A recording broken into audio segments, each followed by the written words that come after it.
रांची से लेकर रामगढ़ अवैध कब्जा के खिलाफ अतिक्रमण किया जा रहा है। हर जगह एक ही तस्वीर देखने को मिल रही है। लोग रो रहे हैं, चिल्ला रहे हैं, बिलख रहे हैं और कह रहे हैं कि मेरे घर को मत तोड़ो, मेरे सपनों के घर को मत तोड़ो।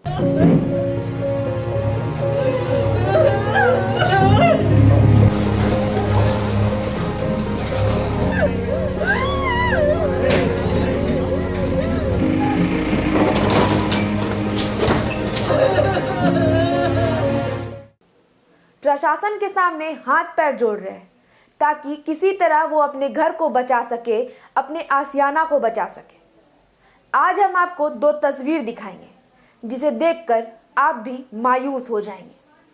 आप भी सोचने पर मजबूर हो जाएंगे कि अब इन लोगों का क्या होगा, कहां जाएंगे ये लोग। तो पहले हम आपको वो दो तस्वीर दिखाते हैं। पहले आप वो दो तस्वीर देखिए।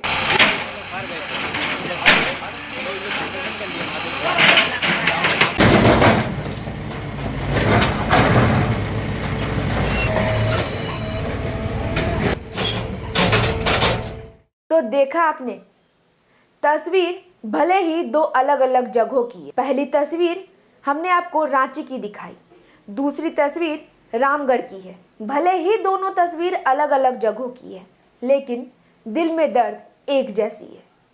एक जैसी है इसलिए हम कह रहे हैं क्योंकि दोनों ही जगहों में लोगों के घर टूट रहे हैं, लोगों के सपनों के घर टूट रहे हैं। जब द न्यूज पोस्ट की टीम रांची के सुखदेव नगर थाना क्षेत्र के घरों में चल रहे बुलडोजर की कार्रवाई का जायजा लेने पहुंची तो वो नजारा बेहद भावुक था।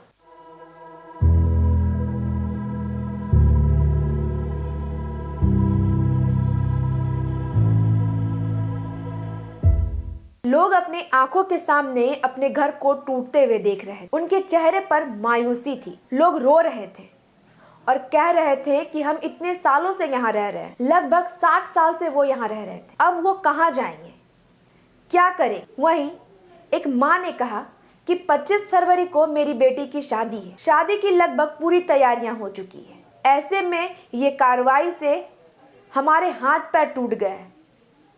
समझ नहीं आ रहा क्या करे, कहाँ जाए, बेटी की शादी कैसे करें। हम लोगों ने शादी तक रुकने के लिए भी कहा, लेकिन हमारा सुनने वाला कोई नहीं है। हमने प्रशासन से कहा, हमने नगर निगम के अधिकारियों से कहा कि हमें 25 तारीख तक की मोहलत दे दे, हमें हमारी बेटी की शादी होने तक वहां रहने दे, उसके बाद हम अपना दूसरा ठिकाना ढूंढ लेंगे, लेकिन हमारी एक नहीं सुनी। शादी कब लगभग तो पूरी तैयारी हो चुकी है। हाँ, तैयारी कहाँ हुआ, अभी 15 दिन टाइम है, मतलब जो है तैयारी करना था। किसी से पैसा कौड़ी भी मांगे तो कोई चल रही थी तैयारी। हाँ भाई, धर्मशाला किए हुए हैं, तेलीस वाला धर्मशाला किए हुए हैं, तैयारी चल रहा था। तो अब तो कुछ रहबे न करेगा, कोई कर्जो पैसा देगा हमको, मदद करेगा कोई, कुछ नहीं, कोई सहारा नहीं। यही बात है। कितने साल से रह रहे थे? हम रह रहे हैं 51 साल से यहाँ।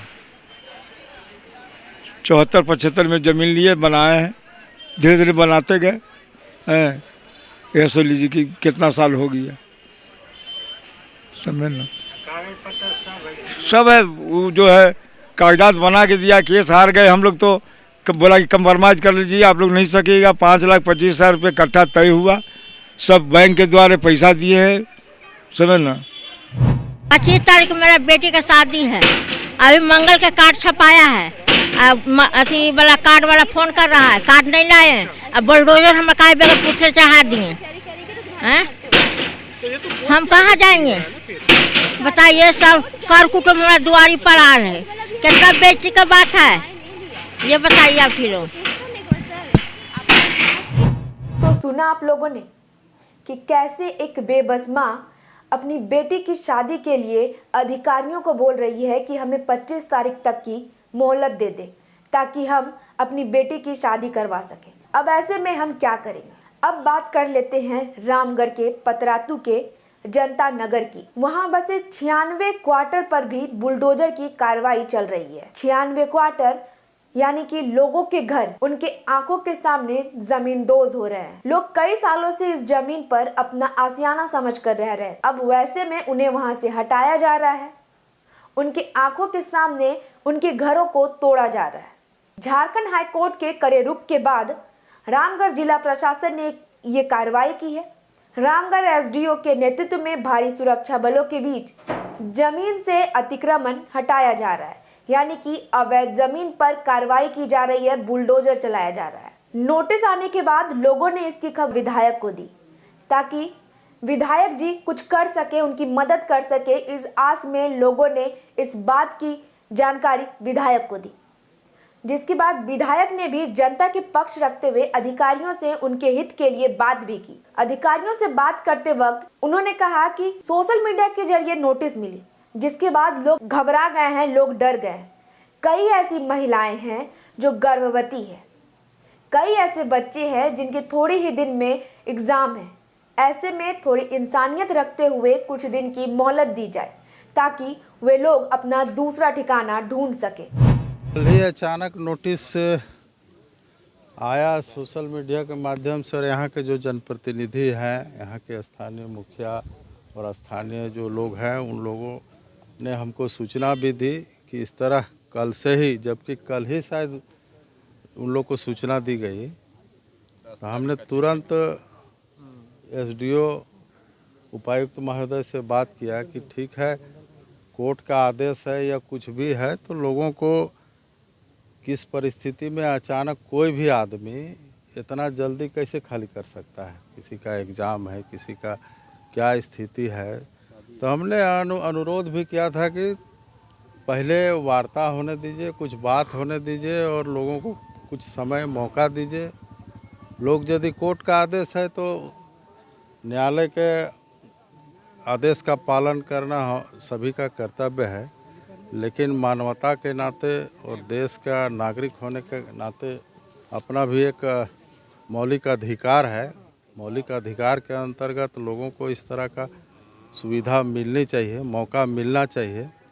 लेकिन डीसी साहब भी बोले कि हम लोग बाध्य हैं, कोर्ट का आदेश है। हम बोले ये तो अभी तक कोई नहीं बोला कि आपका नहीं है या हम आपके इस संपत्ति में मेरा अधिकार है या हम खाली नहीं करेंगे। सब लोगों ने कहा था कि हम लोगों को कुछ मौका मिलना चाहिए या वैकल्पिक व्यवस्था सरकार के माध्यम से हो, और सरकार नहीं करेगी तो हम लोग अपना वैकल्पिक व्यवस्था करेंगे, क्योंकि बच्चों का एग्ज़ाम है, किसी का शादी है। इतना तक कि मुखिया जी का जो आवेदन देखे उसमें बहुत से हमारी माता बहनें मतलब गर्भावस्था में भी रह रही हैं। अचानक कहाँ उन लोग जाएंगे। ऐसे स्थिति में वर्तमान सरकार या वर्तमान जिला प्रशासन को इस तरह का अमानवीय व्यवहार अच्छा नहीं है, ये नहीं होनी चाहिए। प्रशासन का भी रुख साफ है। प्रशासन का कहना है कि लोग यहां बरसों से अवैध तरीके से कब्जा जमा कर रहे थे।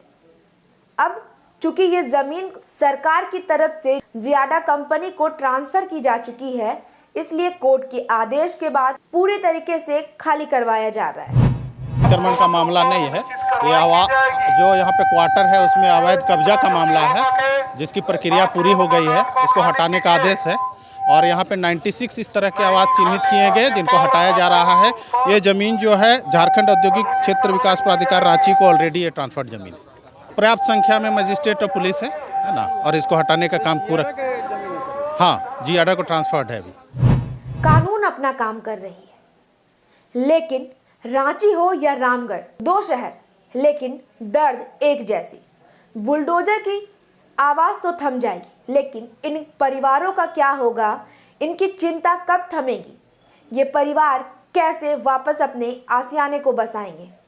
क्योंकि हम सब जानते हैं कि लोग जिंदगी भर की कमाई अपने घर को, अपने सपनों के घर को बनाने में लगा देते हैं। ऐसे में उनके घर टूट जाते हैं तो उनके हाथ पैर टूट जाते हैं। फिर से दोबारा से अपने घर को बनाना बेहद मुश्किल है।